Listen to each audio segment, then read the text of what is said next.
back with comedian David Boyle, and I'm quitting alcohol. Sometimes you just got to turn on the microphone and see what happens, because it's Sunday and the wheels have completely come off this week. By the time Sunday comes around every week, I'm just a fucking shell of my Monday self. And I don't know what happens from Sunday to Monday, because tomorrow I'll be all fired up again. I'll be like, it's the start of a week. Let's make this a good fucking week. And Monday, I fucking kill. I kill every Monday. But by Wednesday, the brakes are starting to come on, and I can't really stop them from coming on. My enthusiasm for each week pretty much finishes Tuesday afternoon. The rest of the week is a fucking grind. And by Sunday, everything is pretty much out the window. I just had 3 thick pieces of sourdough bread with butter. It's like 10:30 p.m. And I'm not even hungry. I just went to drop a cup off to the sink and saw a big fat loaf of sourdough. I'm like, I tell you what I need at 10:30 p.m. 3 fat slices. That is nowhere in the how to get a six-pack manual. Anywhere. Sourdough, it doesn't even exist in the six-pack manual. The worst thing for me at the moment is I can feel my abs. I've got massive abs underneath a very, I wouldn't say it's a thick layer of fat, but there's enough fucking cush there not to see any fucking outlines of abs. And the only way I can get people to believe that I even have abs underneath that thin layer, thick layer, medium-sized layer, is if I make them touch my abs. Babe, come here, feel this. See? The core work hasn't been a waste of time. She's like, yeah, wow, that is great. It's so nice that you have muscle definition underneath that layer. But that's fine. That's my wife touching my abs. I ask friends to as well. I'm like, oi, come over here. Just touch this. Feel it. And they never do it willingly either. What is wrong with a man asking another man to touch his abs? I don't think there's anything wrong with that. I would touch someone's abs. I actually went for a little bit of a boxing session in the park with one of my mates the other day who's given up the booze and is trying to lose weight. He's pretty big. Let's put it this way. He's not a small human being anymore. I would say he's about 30 to 40 kg overweight. I don't know what that is in pounds, but it's about 100 pounds.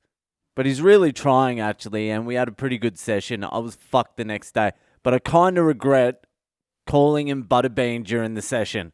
I don't know why I said it, but I was like, ooh, there's a bit of power behind those, Butterbean. The poor cunt tried to laugh it off, but he was pretty angry, I could tell. He was like, yeah, Butterbean, good one. That was a funny one. Ha ha ha. I thought it was like a motivational tool. I'm like, if I call him Butterbean, that should motivate him more to lose weight, shouldn't it? And he looks like fucking Butterbean. What am I meant to do? Call him Mike Tyson? Mike Tyson's like 60, he has a fucking six-pack. I didn't want to be lying to myself and him. I wanted to give a true description of what he looks like, and it's Butterbean. But where the fuck was I? I was talking about my week, wasn't I? Oh yeah, that's right. I made my Butterbean mate feel my abs. I'm like, yeah, see? Told you there was some abs under there, mate. I want to ask my friends to feel my biceps as well. But I think that might be a little bit too far, isn't it? The abs is fine. They just poke a finger. But feeling a bicep, that's like, come on.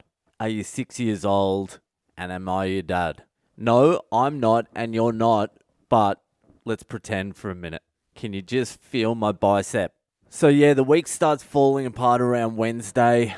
I forget all my short-term goals. I don't really know my short-term goals, to be honest with you. I did set out some goals this year, though. I really sat down and thought about what I wanted to achieve this year, and I did all my fucking goal setting for this year. 3-year plan, 5-year plan. Sort of. Not the 5-year plan. Mainly just this year and the next 3 years. But the way January is going, I'm going to have a pretty fucking big November and December this year to fucking get anywhere near those goals. But the thing with goal setting is, you always forget what your fucking goal is. You need to go back and read them. I made a deal with myself. Well, I set myself the goal to reread my goals every Monday. I think that's what fires me up. I'm like, yeah, fuck, I forgot about that goal. I need to chase that goal. And then by Wednesday, I must forget. Or I don't care. I just start compromising my goals. I'm like, do I really want that? I'm not going to tell you my goals either. Goals are like wishes. If you tell them, they don't come true.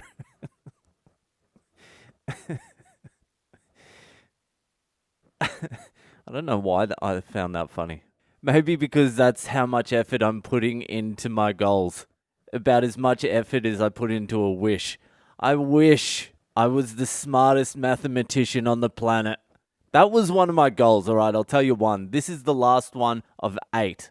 I did my goals by doing the Jordan Peterson future authoring program again. It's the second time I've done the future authoring program. The first time I did it was like 3 or 4 years ago, and out of all the goals I set, I got about 80% of them done. And then I said I was going to set goals every single year, and this is the second time I've set goals. Like really set goals.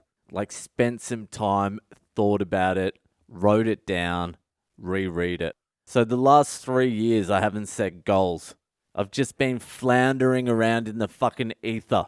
But my 8th most important goal this year is to learn maths.